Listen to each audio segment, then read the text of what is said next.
मध्य प्रदेश के दतिया चलते हैं, जहां बीजेपी का कमबैक प्लान कांग्रेस ने फेल कर दिया। 2023 में कांग्रेस के राजेंद्र भारती यहां से चुनाव जीते थे।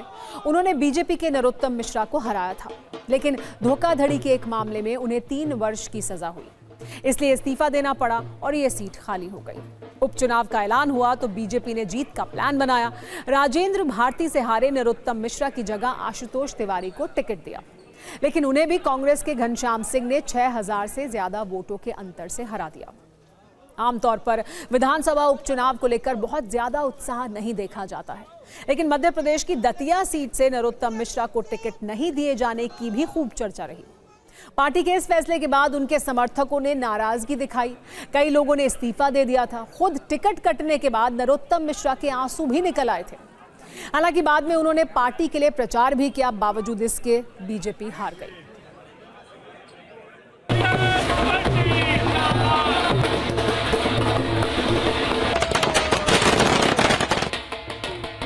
कांग्रेस कार्यालय में इस वक्त जश्न चल रहा है। ये तस्वीरें आप देख रहे हैं कांग्रेस कार्यकर्ताओं की हाथ में कांग्रेस के प्रदेश अध्यक्ष जीतू पटवारी की तस्वीरें हैं, कांग्रेस का झंडा है और ये राहुल गांधी की तस्वीरें आप देख रहे हैं। कितने खुश आप लोग? बहुत खुशी आ रही है। जैसे हम प्रदर्शन करते हैं भारतीय जनता पार्टी के खिलाफ, वैसे आज हम खुशी मना रहे हैं। मिठाई बांटी हमने, कार्यकर्ताओं में, नेताओं में हमने जश्न मनाया है। मैं मानता हूं दतिया की जनता ने मध्य प्रदेश की सरकार को भी जो उनका चेहरा था वो बेनकाब किया। करप्शन का चेहरा, आतंक का चेहरा, प्रशासनिक दुरुपयोग के बाद इतनी बड़ी जीत दिलाई। ये देश के नए युग की शुरुआत है। मध्य प्रदेश के 2028 के चुनाव में भारतीय जनता पार्टी की सरकार हटेगी, उसका नींव का पत्थर है। आज यह साबित हो गया न कि अभी हम सही है।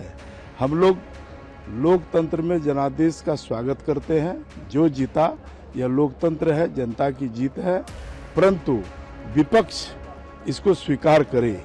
विपक्ष कभी ईवीएम पर ठिठुरा फोड़ता है।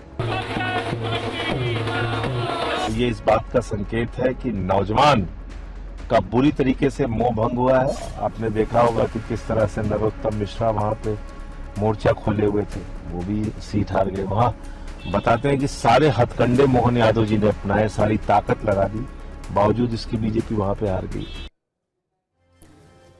और अब इस खबर का नजरिया 9। उपचुनाव केवल खाली हुई एक सीट को भरने का चुनाव नहीं होता, कई बार उससे आने वाले समय की बड़ी राजनीति का संदेश निकलता है।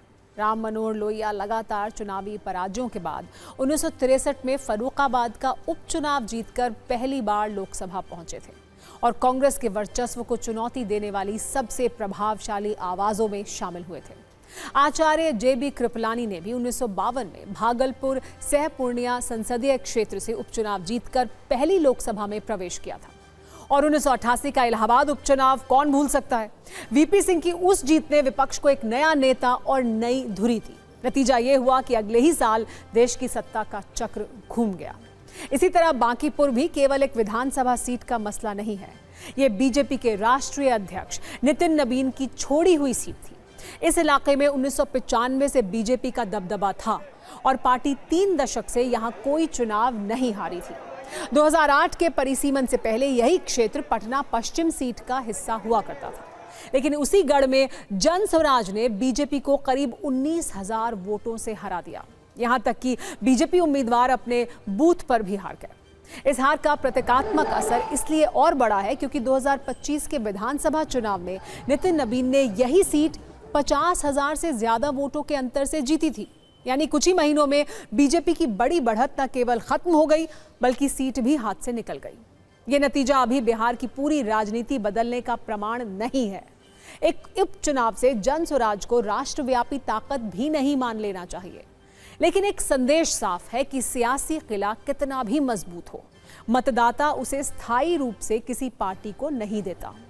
बांकीपुर की जीत प्रशांत किशोर के लिए मंजिल नहीं, राजनीतिक परीक्षा में मिला पहला बड़ा प्रमाण पत्र है। और बीजेपी के लिए ये केवल एक सीट की हार नहीं, बल्कि अपने सबसे सुरक्षित गढ़ में हुए बदलाव को गंभीरता से पढ़ने की चेतावनी है।